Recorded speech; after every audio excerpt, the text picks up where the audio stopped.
जय जगन्नाथ बंधुगण आज आम जानिबा 2024 वर्षर कुंभ राशि वार्षिक राशिफल विषय एही वार्षिक राशिफल ग्रहंक स्थिति और चलन को नहीं आधारित एवं ग्रहंक स्थिति और चलन आम मनुष्य जीवन रे बहुत प्रभाव पकई थाए जहा फल आम जीवन रे केबे सुख आसी थाए तो केबे दुख आसी थाए। तो बंधुगण आसंतु जानिबा 2024 वर्षर कुंभ राशि वार्षिक राशिफल विषय किंतु ता पूर्वरु आम चैनल को जो मैंने नुआ करी आछंती तले थिवा लाल रंगर सब्सक्राइब बटन को दबाई आम चैनल को सब्सक्राइब करंतु ओ पाखरे थिवा घंटी बटन को दबाई ऑल रे सिलेक्ट करंतु काहेकि ना आमे अपलोड करितवा प्रत्येक वीडियो रो नोटिफिकेशन आपण सर्वप्रथमे पाई परिबे। बंधुगण वर्षर प्रारंभ रु वर्षर शेष पर्यंत कुंभ राशि तथा आपणक लग्न भाव शनिदेव विराजित रहिबे जहाँकि आपणक पई शुभ परिणाम प्रदान करिब। आपणकर निष्पत्ति नेवा क्षमता विकसित हेब। आपण निजर कथारे दृढ़ रहिबे। जीवन रे अनुशासन को गुरुत्व देबे। आपण कठिन परिश्रम करिबाकू पसंद करिबे एवं आपणकर श्रम आपणको जीवनर विभिन्न क्षेत्र रे बड़ सफलता प्रदान करिब। देवगुरु बृहस्पति आपणक तृतीय भाव रे 1 मई पर्यंत विराजित रही आपणक सप्तम नवम एवं एकादश भाव को परिदर्शन करी आपणक आय रे वृद्धि करिबे। आपणकर वैवाहिक जीवन परिचालना करिबाकू चेष्टा करिबे एवं व्यवसाय को वृद्धि करिबे। आपणक भाग्य रे वृद्धि घटिब।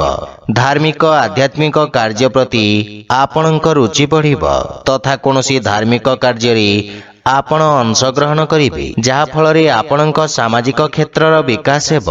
एही वर्ष राहु एवं केतु आपणक द्वितीय एवं अष्टम भाव रे वर्ष सारा रहिथिवारो आपणको स्वास्थ्य समस्या प्रति किछि ध्यान देबाकू पड़िब।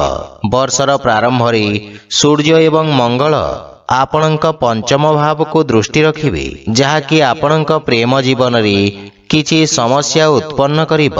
वर्षर प्रारंभ समय रे प्रेम संपर्क दुर्बल हेबार संभावना रहिछि तथा प्रेमीक सहित वाद विवाद और मतभेद भली समस्या देखा देब। सेथि पई परस्पर भावना को सम्मान करंतु किंतु फेब्रुआरी और मार्च मासरे प्रेम जीवन रे शुभ परिणाम प्राप्ति हेब। काहेकि ना शुक्र एवं बुध परी शुभ ग्रह आपणक एकादश घरु आपणक पंचम भाव को दृष्टि रखिबे जहाँकि पूर्वरु देखा दउथवा वाद विवाद दूर हुए संबंध रे घनिष्ठता आनिब। सेपरि क्यारियर दृष्टि वर्षर प्रारंभ शनिदेव आपणक लग्न भाव रे विराजित रहिबे। आपणक तृतीय सप्तम एवं दशम भाव रे दृष्टि रखिबे तथा तृतीय भाव रे शनिक दृष्टि कारण आपण निज पक्षरु बहुत परिश्रम करिबे।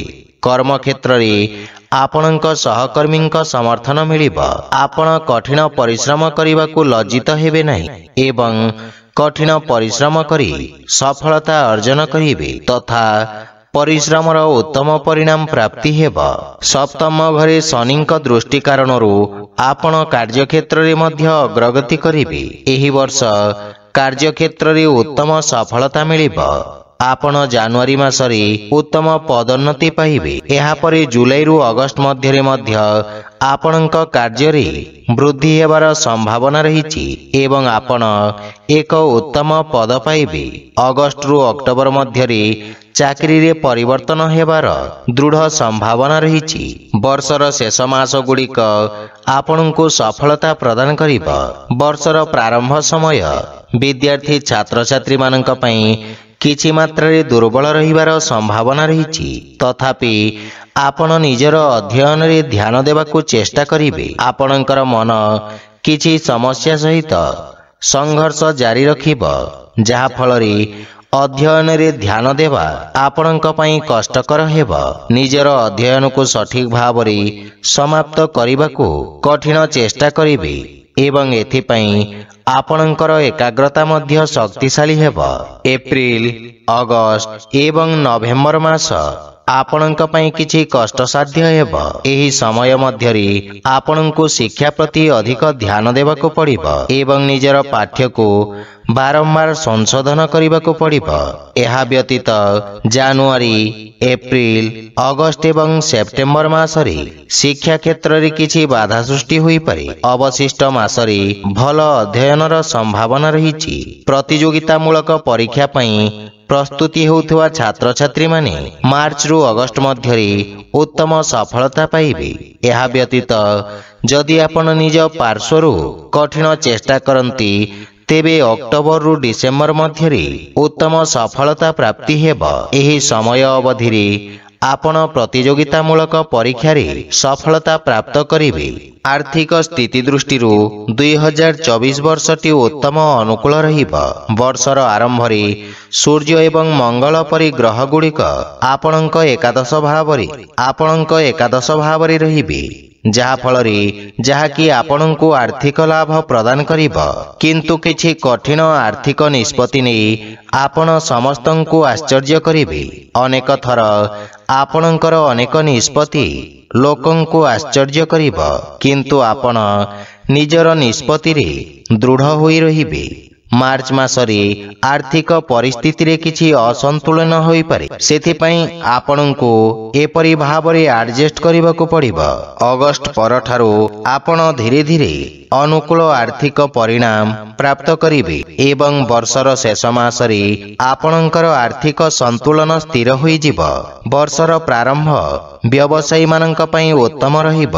ଶନିଦେବଙ୍କ ଦୃଷ୍ଟି ଆପଣଙ୍କ ସପ୍ତମ ଭାବରେ ବର୍ଷ ସାରା ରହିବ ଏବଂ ବର୍ଷର ପ୍ରାରମ୍ଭରେ ସପ୍ତମ ଭାବର ସ୍ୱାମୀ ସୂର୍ଯ୍ୟ ସ୍ୱଗ୍ରହୀ ହୋଇ ରହିବେ।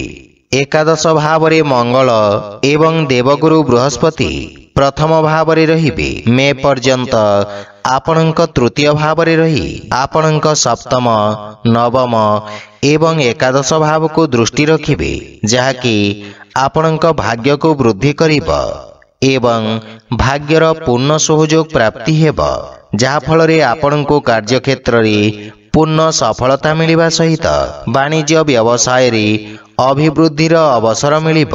ବ୍ୟବସାୟରେ ଆପଣଙ୍କୁ ଉତ୍ତମ ଲାଭ ପ୍ରାପ୍ତି ହେବ ତଥା ବ୍ୟବସାୟ ଦୃଷ୍ଟିରୁ ବର୍ଷଟି ଅତ୍ୟନ୍ତ ଅନୁକୂଳ ହେବାକୁ ଯାଉଛି। ସ୍ୱାସ୍ଥ୍ୟ ଦୃଷ୍ଟିରୁ ଏହି ବର୍ଷ ଅତ୍ୟନ୍ତ ଅନୁକୂଳ ହେବାକୁ ଯାଉଛି। ଆପଣଙ୍କ ରାଶି ସ୍ୱାମୀ ଶନିଦେବ ଆପଣଙ୍କ ଲଗ୍ନ ଭାବରେ ରହି ଆପଣଙ୍କୁ ଉତ୍ତମ ସ୍ୱାସ୍ଥ୍ୟ ପ୍ରଦାନ କରିବେ। ଯଦି ଆପଣ ଏକ ଶୃଙ୍ଖଳିତ ଜୀବନ ଯାପନ କରନ୍ତି, ଆପଣ ଉତ୍ତମ ସ୍ୱାସ୍ଥ୍ୟାବସ୍ଥାର ଉପଭୋଗ କରିବାକୁ ସମର୍ଥ ହେବେ, କାହିଁକି ନା ଶନି ଆପଣଙ୍କୁ କଠିନ ପରିଶ୍ରମ କରିବାକୁ ପ୍ରେରଣା ପ୍ରଦାନ କରିବେ। ଏଥିପାଇଁ ଆପଣଙ୍କୁ ଧ୍ୟାନ, ଯୋଗ ଏବଂ ଶାରୀରିକ ବ୍ୟାୟାମ ପ୍ରତି ଧ୍ୟାନ ଦେବାକୁ ପଡ଼ିବ। ଯଦି ଆପଣ ଏହା କରନ୍ତି ତାହେଲେ ବର୍ଷ ସାରା ଉତ୍କୃଷ୍ଟ ଅବସ୍ଥାରେ ରହିବେ। କୁମ୍ଭ ରାଶିର ଶାସକ ଗ୍ରହ ହେଉଛନ୍ତି ଶ୍ରୀ ଶନିଦେବ ଏବଂ କୁମ୍ଭ ରାଶିର ଭାଗ୍ୟଶାଳୀ ସଂଖ୍ୟା ହେଉଛି 6 ଏବଂ 8। 2024 ପାଇଁ ସମୁଦାୟ ଅଙ୍କ 8 ହେବ। କୁମ୍ଭ ରାଶିର ବ୍ୟକ୍ତିମାନଙ୍କ ପାଇଁ ଏହି ବର୍ଷ ଅତ୍ୟନ୍ତ ଅନୁକୂଳ ହେବାର ସମ୍ଭାବନା ରହିଛି। ଉତ୍ତମ ପରିଣାମ ପ୍ରାପ୍ତ କରିବା ପାଇଁ ଆପଣ ପ୍ରତ୍ୟେକ ଶନିବାର ଦିନ ଭଗବାନ ଶ୍ରୀ ଶନିଦେବଙ୍କ ଚାଲିସା ପାଠ କରନ୍ତୁ ଏବଂ ଶନିଦେବଙ୍କ ବୀଜ ମନ୍ତ୍ର ଓଂ ସଂ ଶନିଶ୍ଚରାୟ ନମଃ ମନ୍ତ୍ରର ଜପ କରନ୍ତୁ, ଶୁଭ ଫଳ ପାଇବେ। ତ ବନ୍ଧୁଗଣ, ଯଦି ଭିଡ଼ିଓଟି ଆପଣମାନଙ୍କୁ ଭଲ ଲାଗିଥାଏ ଲାଇକ୍, ସେୟାର ଓ କମେଣ୍ଟ କରି ଜଣାନ୍ତୁ ଏବଂ ଆମ ଚ୍ୟାନେଲକୁ ସବସ୍କ୍ରାଇବ କରନ୍ତୁ। ଜୟ ଜଗନ୍ନାଥ।